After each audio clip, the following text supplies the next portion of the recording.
네, 먼저 이슈 진단 순서입니다. 앞서 알려드린 대로 오늘은 어떻게 하면 원룸 주택을 잘 관리할 수 있을지 전문가의 설명을 들어볼 텐데요. 도움 말씀 주시기 위해서 RS의 중개 파트너 포승공단점의 노경환 대표가 스튜디오에 자리해 주셨습니다. 네, 안녕하세요, 대표님. 네, 안녕하십니까? 네, 오늘 이 원룸주택 관리법에 대해서 알려주실 텐데요. 요즘 이렇게 금리도 낮고 재산을 불릴 만한 방법들이 줄어들면서 이렇게 수익형 부동산에 눈을 돌리는 분들이 꽤 많습니다. 네, 원룸주택들이 인기를 얻으면서 이 원룸주택 관리법도 함께 이슈가 되고 있는데요. 오늘 어떤 내용들 자세하게 알려주실 건가요? 네. 최근 세대 구성을 보면은 1인 가구 증가로 인해서 인구는 줄지만은 가구 수가 증가하는 추세입니다. 전국적으로 볼 때 원룸주택, 도시형 생활주택, 고시원 이런 준주택까지 해서 소형 오피스텔까지 공급 과잉에 대한 우려가 점점 더 커져가고 있는데요. 하지만 산업단지 주변인 경우에는 그 일반 주택과는 달리 수요가 많아서 각광을 받고 있습니다. 그래서 오늘은 산업단지 내 원룸주택을 관리하는 방법을 소개해드릴까 합니다. 네, 알겠습니다. 오늘 요즘 원룸주택 중에서도 이 산업단지 주변의 원룸주택을 알려주신다고요? 예. 네, 말씀하신 대로 요즘 소형주택의 공급이 너무 과하다 이런 평가도 나오고 있는데요. 얼마나 공급이 되고 있는지 숫자적으로 분석을 해볼까요? 예. 먼저 통계청 2010년 기준을 보면은 2012년도에서 2017년 가구 원수 변화 전망을 살펴보면 1인 가구가 약 163만 가구 증가할 것으로 나타나고 있습니다. 또한 우리은행 부동산 연구실의 2010년 인구주택 총조사 자료를 바탕으로 작성한 결과를 보면은 2012년 6월 기준 40제곱미터 이하, 즉 원룸형 주택은 전국 1인 가구에서 26.3%, 2인 가구에서 15.4%의 공급 과잉 현상을 보며 증가하는 인구보다도 오히려 더 많은 원룸형 주택이 공급되는 것을 확인할 수 있습니다. 네, 이렇게 서울을 비롯해서 전국 곳곳에서 소형 주택이 초과 공급 상황인데요. 이런 현상이 우리 부동산 시장에는 또 어떤 영향을 끼칠 거라고 보십니까? 네, 일부이긴 하지만 그 지방 대학가에서는 이미 대학생 임차인을 구하지 못해서 공실률이 뭐 30-40% 이상 넘는 곳들이 많다고 하고요. 또 입주자를 찾지 못한 수익형 부동산의 경우에는 일부 지역에서는 중개업소에 뭐 가구당 100에서 50에서 100만 원까지 이런 고액의 수수료를 지급하고 임차인을 모셔오는 그런 진풍경까지도 벌어지고 있습니다. 네, 정말 진풍경이네요. 이런 문제점들이 속속 생기는데도 생기고 있는데 이렇게 공실률을 좀 낮게 유지할 수 있는 방법은 없을까요? 예, 맞습니다. 이 수익률이 아무리 높다고 할지라도 공실이 많다면 수익률은 그냥 숫자에 불과합니다. 별 의미가 없는 거죠. 그렇기 때문에 원룸 투자에서의 핵심은 공실 관리에 있습니다. 공급보다 이렇게 수요가 늘어나는 시점에서는 임대하시는 분들이 투자자들의 마음, 그러니까 임대하시는 투자자들의 마음이 가장 중요한데요. 임차인을 단순히 뭐 세입자라고 보지 마시고 고객이라는 관점에서 접근하시면은 훨씬 좋을 것 같습니다. 네. 특별한 방법을 뭐 찾는다기보다도요. 임차인 입장에서 불편하지 않게 생활할 수 있도록 도와준다는 태도가 가장 중요합니다. 여기에서 이제 동일한 가격 조건을 전제했을 경우 시설이나 서비스의 질이 결국은 임대 결정하는데 중요한 변수가 된다는 것을 간과하지 마시고요. 꼭 살펴보시는 것이 좋겠습니다. 네. 그럼 이 수익형 부동산 시장에서 문제가 될 수 있는 점들을 더 살펴볼게요. 공실률 이외에 또 문제가 될 게 뭐가 있을까요?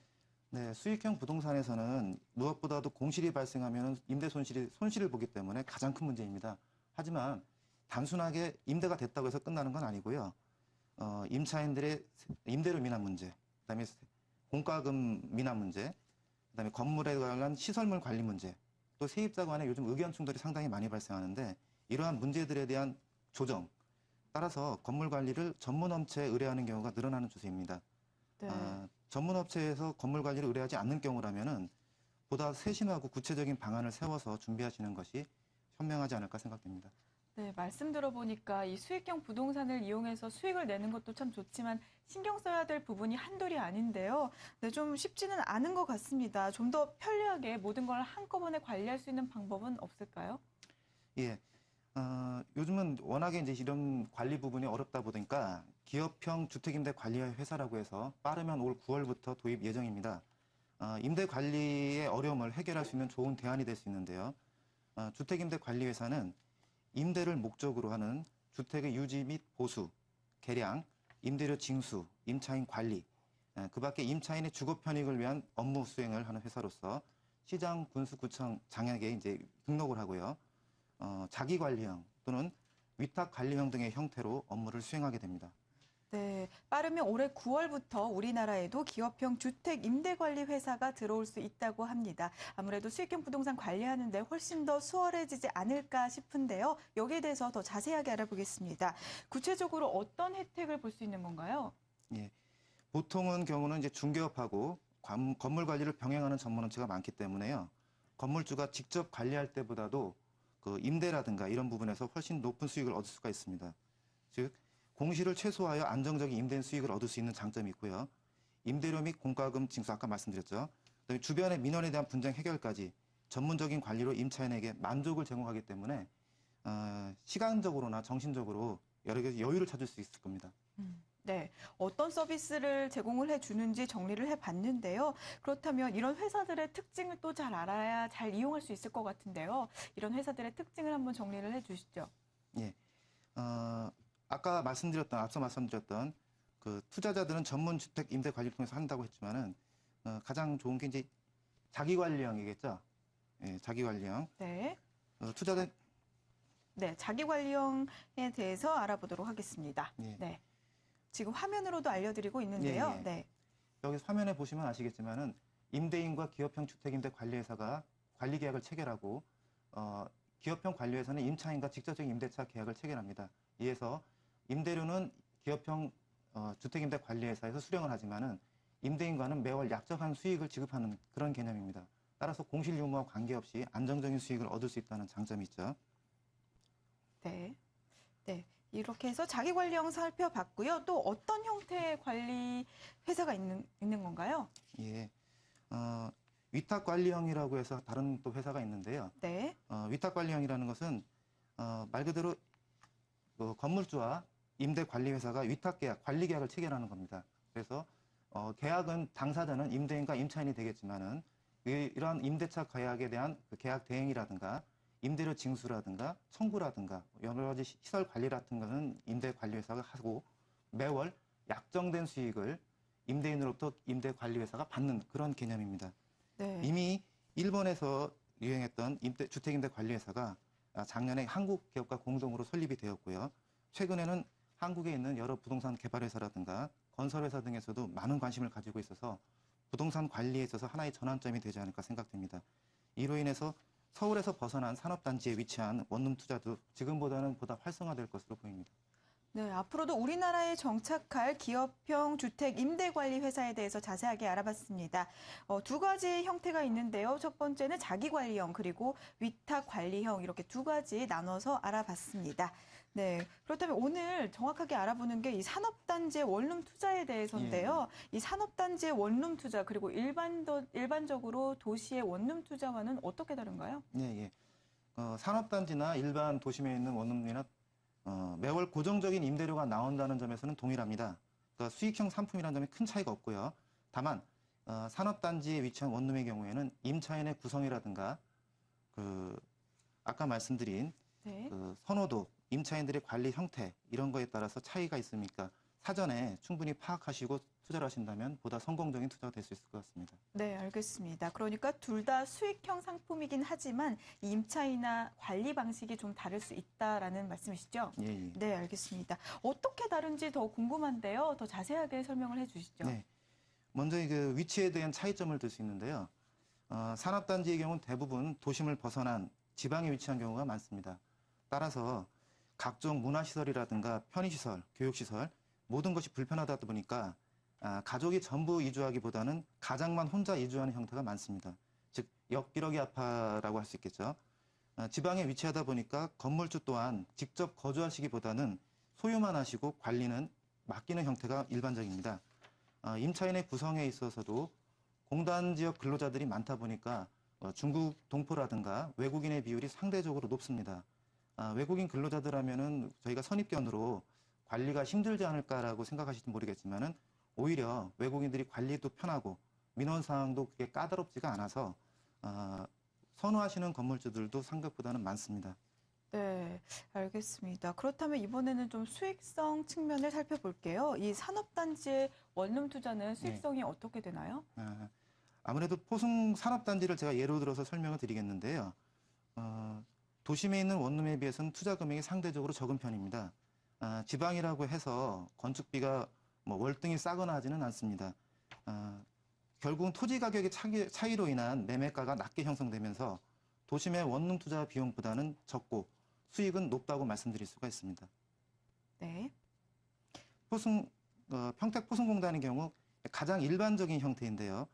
대지 230제곱미터, 건평 446제곱미터, 12가구 기준의 원룸 매매가가 5억 7천만 원부터 시작이 돼서요. 보증금과 대출을 할애할 경우에는 실투자 금액이 3억, 이 정도 선에서 투자가 가능하십니다. 임대료 수준은 월 30에서 35만 원 수준이므로 푸름 같은 경우는 월 40에서 55만 원. 서울 도심의 원룸과 큰 차이가 발생하지는 않습니다.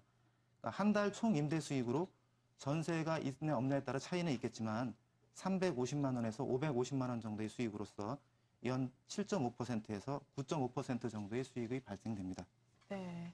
수익성인 측면 살펴봤고요. 아무래도 이 대표님께서 포승공단에서 일을 하고 계시니까 더 잘 아실 것 네. 같은데요.